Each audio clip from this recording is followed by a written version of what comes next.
अस्सलाम वालेकुम। आज के लेक्चर में हम क्लीन्स थ्योरम पार्ट 3 पढ़ेंगे। क्लीन्स थ्योरम पार्ट 3 कहता है if this language can be expressed by a regular expression then there exist an finite automata accepting the language.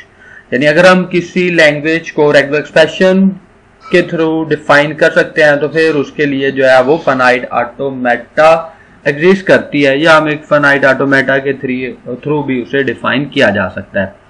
As the regular expression is obtained applying addition, concatenation and closure on the letters of an alphabet and the null string. So while building the regular expression, sometimes the corresponding FA may be built easily as shown in the following example.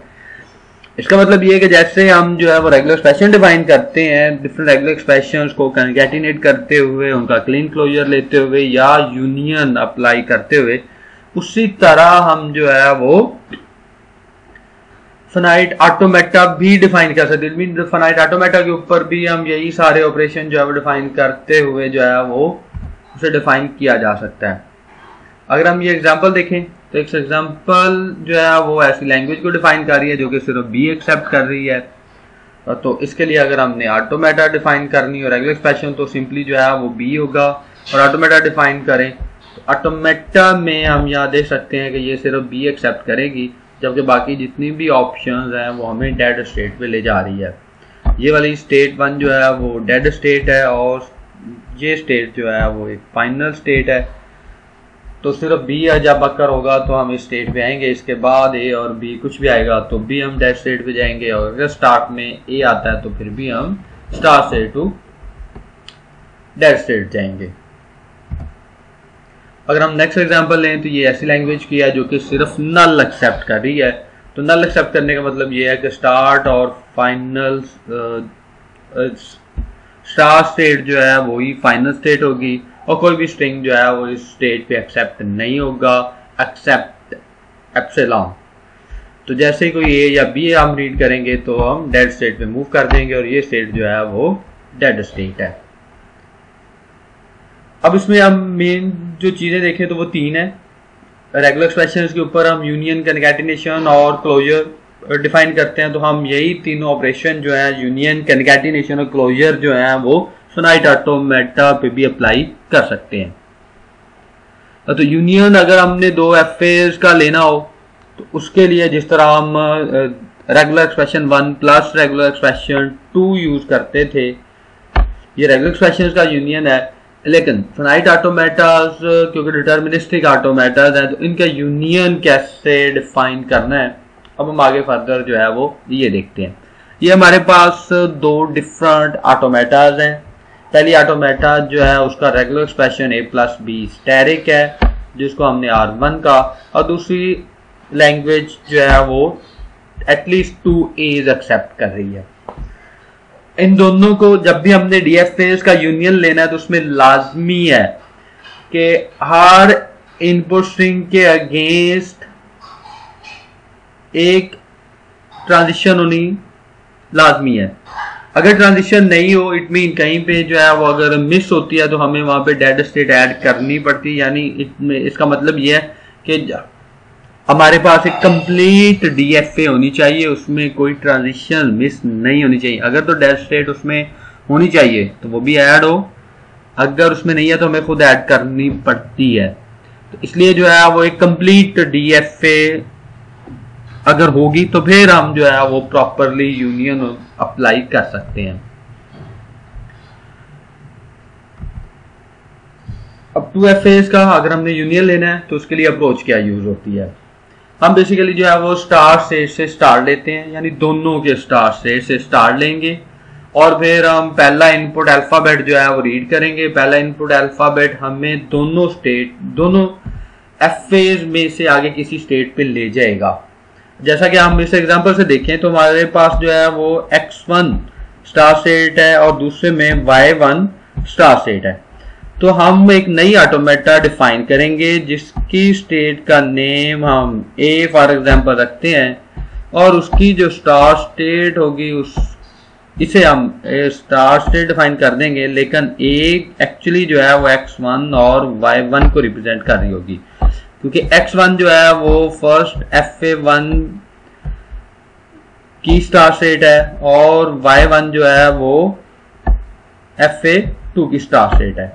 तो ये दोनों मिलके जो है वो start state को define कर देंगे। हमने यहाँ पे क्योंकि रिजल्टेंट नई ऑटोमेटा डिफाइन करनी है तो हम उसको इस तरह से लेबल करते जाएंगे। तो एक नया लेबल हमने डिफाइन कर दिया जो कि x1 y1 को रिप्रेजेंट कर रहा है जो कि a है, और ये हमारी नई ऑटोमेटा की स्टार्ट स्टेट होगी। अब अगर हम यहाँ से देखें तो पहले इनपुट अल्फाबेट a के अगेंस्ट हम देखते हैं x1 और y1 से हम आगे कहाँ मूव करते हैं। तो x1 से a के अगेंस्ट कंसिडर करें तो हमें नेक्स्ट स्टेट जो मिलती है वो x1 है, और अगर हम y1 कंसिडर करें तो नेक्स्ट स्टेट जो है वो y2 है। तो इट मीन हमें एक नया पेयर मिलेगा जो कि x1 और y2 का होगा, और इससे हम एक नया लेबल असाइन कर देंगे जो कि फॉर एग्जांपल उसे b कह देते हैं। इसी तरह फिर हमने x1 और y1 से b रीड करके चेक करना है कि हमें नेक्स्ट पेयर कौन सा मिलता है। तो नेक्स्ट पेयर अगर हम x1 से b रीड करते हैं तो हम मूव करेंगे x2 पे, और अगर हम y1 से b रीड करते हैं तो हम मूव करेंगे y1 पे। तो इट मीन जो नेक्स्ट पेयर हमें मिलेगा वो x2 और y1 का होगा। तो हम इसे एक नया लेबल असाइन कर देंगे। इसी तरह कंटिन्यूसली फिर जो नए लेबल्स जो आए होंगे, इट मीन जो जिसको हमने b कहा, फिर b के लिए हम चेक करेंगे b में क्योंकि x1 और y2 है तो फिर x1 और y2 को कंसीडर करते हुए हम वहां से a के अगेंस्ट ट्रांजिशन और b के अगेंस्ट ट्रांजिशन को कंसीडर करेंगे तो फिर हमें नए पेयर्स मिलेंगे।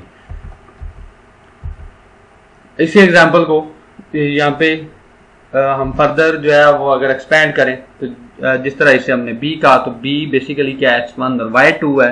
तो x1 और y2 से अब अगर हम कंसीडर करें कि हम a रीड करें तो x1 से a रीड करते हैं तो हमें x1 पे लेके जाएगा, लेकिन y2 से जब हम a रीड करते हैं तो हमें y3 पे लेके जाता है। जैसे हम यहाँ से देख सकते हैं कि y2 के अगेंस्ट जो है वो हम y3 पे मूव कर रहे हैं। तो हमें एक नया सेट मिला जो कि x1 और y3 है। इसी तरह b के अगेंस्ट जब हम x1 से b रीड करेंगे तो हम x2 पे जाएंगे, और जब हम y2 से b रीड करेंगे तो हम वापस y1 पे आ रहे हैं। यहाँ पे जो कि y2 से b रीड करके वापस जो है वो y1 पे, तो इट मीन्स हमें यहाँ पे एक नया पेयर मिलेगा जो कि x2 और y1 है, और उसे हमने नेम दे दिया C का, और इसी तरह x1 और y3 को हमने नेम असाइन कर दिया D का। इन्हीं नेम्स को हमने आगे फर्दर जो है वो यूज करते हुए नई स्टेज की तरफ लेके जाना है। और फिर हम जो है वो C को कंसिडर करेंगे। अब C को जब कंसिडर करना है तो C क्योंकि x2 और y1 था जो कि हम पहले प्रीवियस ट्रांजिशन में हम डिफाइन कर चुके थे, जो कि ये ट्रांजिशन थी जहाँ पे दो हमें नए पेयर मिले थे। तो एक को हमने b कहा था, दूसरे को हमने c कहा था। तो इनको अब फर्दर जो है वो यूज करना है। अब x2 और y1 से a रीड करना है। x2 से a रीड करें तो वो हमें x1 पे लेके आएगा, y1 से a रीड करें तो हमें y2 पे लेके आएगा। तो x1 और y2, और ये वही सेट है जो कि पहले जिसे हम यूज कर चुके हैं, x1 और y2 जो कि b जिसका लेबल है। तो इट मीन हम वापस स्टेट b पे जाएंगे, और फिर उसके बाद जो है वो हम c से जो कि x2 और y1 है, x2 से अगर हम b रीड करते हैं तो हम x2 पे ही रहते हैं, और अगर हम y1 से b रीड करते हैं तो हम y1 पे रहेंगे। तो इट मीन्स हमें जो स्टेट मिलेगी वो x2 और y1 होगी, और जिसको लेबल हमने पहले असाइन किया हुआ है c। इसी तरह फिर हम नेक्स्ट जो है d को कंसीडर करेंगे जो कि x1 और y3 थी। अब x1 और y3 को कंसीडर करते हुए जिसे लेबल हमने असाइन किया है d का, तो यहां से हम x1 से a रीड करें तो x1 पे, y3 से a रीड करें तो y3 पे। तो इट मीन्स वही स्टेट है सेम जो कि d पे रहेंगे, और फिर x1 से अगर हम b रीड करें तो x2 पे, और x3 से b रीड करें तो x3 पे। तो इट मीन x2 और y3, और x2 और y3 जो है उसे एक नया लेबल असाइन कर दिया जो कि e है, और फिर हम जो है वो e को कंसीडर करेंगे। अब e को जब कंसीडर करना है तो e x2 और y2 है, और x2 से अगर हम a रीड करते हैं तो हम x1 पे जाएंगे, और y3 से a रीड करें तो y3 पे। तो इट मीन x1 और y3, और x1 और y3 को हम पहले लेबल असाइन कर चुके हैं जो कि d है। तो इट मीन हम यहाँ से स्टेट d पे मूव करेंगे। इसी तरह जो है वो फिर ई से जब बी के लिए चेक करना है तो x2 से बी रीड करेंगे तो हम x2 पे ही रहते हैं, और अगर y3 से बी रीड करते हैं तो y3 भी रहते हैं। तो इट मीन ये हमें x2 और y3 जो कि स्टेट ई है, इसका मतलब हम इसी स्टेट पे रहेंगे। अब ये ट्रांजिशन टेबल हम इससे डिफाइन कर चुके हैं। अब इस ट्रांजिशन टेबल को यूज करते हुए हम जो है वो DFA डिजाइन कर सकते हैं। तो यहाँ पे आप देख सकते हैं कि उसी ट्रांजिशन टेबल को यूज करते हुए ये ऑटोमेटा डिजाइन की गई है। स्टार स्टेट जो कि ए स्टेट है, उसके बाद बी, सी, डी और ई है। और आप एक चीज यहाँ पे नोट करें, यहाँ पे सी भी फाइनल स्टेट है, डी भी फाइनल स्टेट है और ई भी फाइनल स्टेट है। इसकी रीजन ऑफ फाइनल स्टेट कौन सी स्टेट डिफाइन की जाती है। ऐसा पेयर जिनमें से कोई एक भी, क्योंकि हम यहाँ पे पेयर्स गेट कर रहे हैं, हम पेयर्स में से कोई एक स्टेट भी अगर फाइनल होती है तो हम उस नई स्टेट को फाइनल डिक्लेयर कर देते हैं। दोनों का स्टार स्टेट डिक्लेयर करने के लिए लाजमी है कि दोनों स्टेट स्टार स्टेट हो, लेकिन फाइनल डिक्लेयर करने के लिए लाजमी नहीं है कि दोनों फाइनल हो। यानी अगर हम इस एग्जांपल में देखें तो हमारे पास दो स्टेट्स ऐसी हैं जो कि x2 और y3 है। अब x2 और y3 किसी भी सेट में अक्कर हो रहा होगा तो वो स्टेट फाइनल स्टेट डिक्लेयर होगी।